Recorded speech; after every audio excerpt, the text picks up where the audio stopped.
Hello everyone, welcome back to our channel. In this tutorial, we are going to learn how to increase maximum upload file size in WordPress.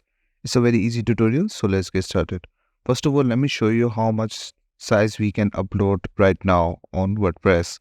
So what you need to do, just click on media and it will open up like this, and you can click on this one, add new, and you can see over here like maximum upload file size is 1 GB.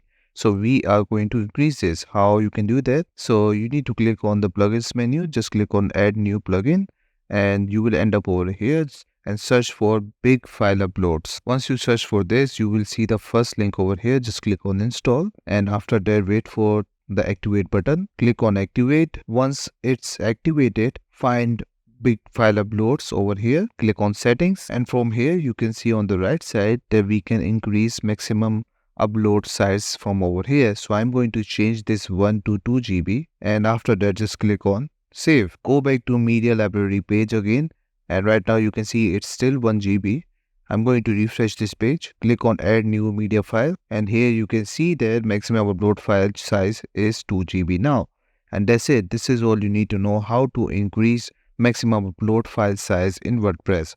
It's one of the easiest tutorial. Thank you so much for watching this video. I hope you like this video. Please subscribe. Bye bye and take care.